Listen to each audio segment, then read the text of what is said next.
Hi everyone, ഇന്ന് നമ്മൾക്കിവിടെ ഗോതമ്പ് പൊടി വെച്ച് എങ്ങനെ പുട്ടുണ്ടാക്കാമെന്ന് നോക്കാം. നമ്മൾ കടയിൽ നിന്ന് ഗോതമ്പ് പുട്ടുപൊടി മേടിച്ചാൽ അത് നമുക്ക് ഈസി ആയിട്ട് സാധാരണ പുട്ട് നനയ്ക്കുന്നത് പോലെ നനച്ച് പുട്ടുണ്ടാക്കാം.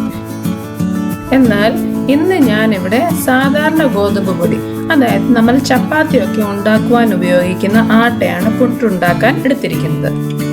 അതിനായി ഞാനിവിടെ ഏകദേശം 1 കപ്പ് ഗോതമ്പ് പൊടിയാണ് എടുത്തിരിക്കുന്നത്. അതിലേക്ക് ആവശ്യത്തിന് ഉപ്പിട്ട് കൊടുക്കാം. ഉപ്പ് കൂടിപ്പോകരുത്. ഉപ്പിട്ടതിന് ശേഷം ഉപ്പ് എല്ലായിടത്തും ആവുന്ന രീതിയിൽ ഒന്ന് മിക്സ് ചെയ്ത് കൊടുക്കാം. പിന്നെ നമുക്ക് ഈ ആട്ട നനയ്ക്കുവാൻ ആവശ്യമായ വെള്ളം ഒഴിച്ചു കൊടുക്കാം. വെള്ളം നമുക്ക് കുറച്ചായിട്ട് ഒഴിച്ചു കൊടുത്താൽ മതിയാകും. അതിനുശേഷം നമ്മൾക്ക് പുട്ട് നനയ്ക്കുന്നത് പോലെ നനച്ചു കൊടുക്കാം.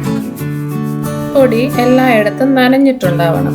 ഇത് മിക്സ് ചെയ്യുന്നത് കാണുമ്പോൾ നിങ്ങൾ കരുതും ഇതാകെ ഉണ്ട പോലെ കുഴഞ്ഞിരിക്കുകയാണല്ലോ എന്ന്.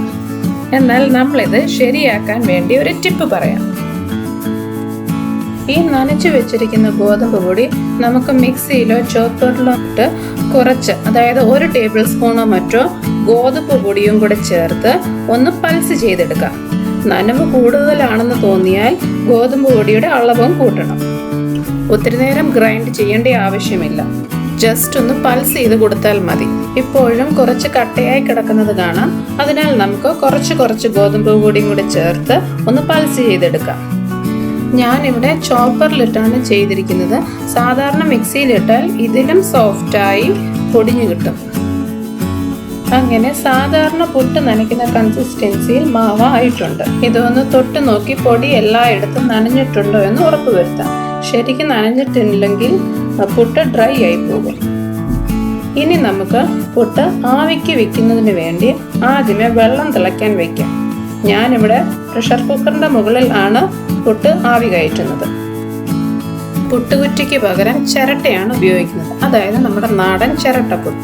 അതിനു വേണ്ടി ചിരട്ടയിൽ ചില്ലിട്ടതിന് ശേഷം തേങ്ങ തിരുമ്മിയത് കുറച്ച് വിതറിക്കൊടുക്കാം. തേങ്ങ തിരുമ്മിയതിൻ്റെ മുകളിൽ പുട്ടുപൊടി ഇട്ട് കൊടുക്കാം. അതിനുശേഷം നിങ്ങൾക്ക് വേണമെങ്കിൽ മാത്രം കുറച്ച് തേങ്ങ തിരുമ്മിയതും കൂടെ ഗോതമ്പ് പൊടിയുടെ മുകളിൽ ഒന്ന് വിതറിക്കൊടുക്കാം. തേങ്ങ കുറച്ചാണ് ഉപയോഗിക്കുന്നതെങ്കിൽ അതിൻ്റെ ആവശ്യമില്ല. കുക്കറിൽ നിന്ന് ആവി വന്നതിന് ശേഷം നമുക്ക് ഈ ചിരട്ട കുക്കറിൻ്റെ മുകളിൽ വെച്ച് കൊടുക്കാം. ഒരു 8-10 മിനിറ്റ് കഴിയുമ്പോൾ നമുക്ക് പുട്ട് വെന്ത സ്മെൽ വന്നതിന് ശേഷം നമുക്ക് ഈ ചിരട്ടപ്പുട്ട് ഒരു സെർവിങ് പ്ലേറ്റിലേക്ക് മാറ്റാം. അങ്ങനെ വളരെ സോഫ്റ്റ് ആയിട്ടുള്ള ഒരു ഗോതമ്പ് പുട്ട് ഇവിടെ റെഡി ആയിട്ടുണ്ട്.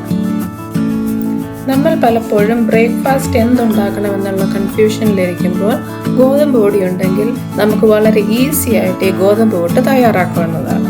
ഇത് നമുക്ക് കടലക്കറിയുടെ കൂടെയോ മുട്ടക്കറിയുടെ കൂടെയോ പഴം എന്നിവയുടെ ഒക്കെ ഉപയോഗിക്കാവുന്നതാണ്. എല്ലാവരും ട്രൈ ചെയ്ത് നോക്കുക. Thank you.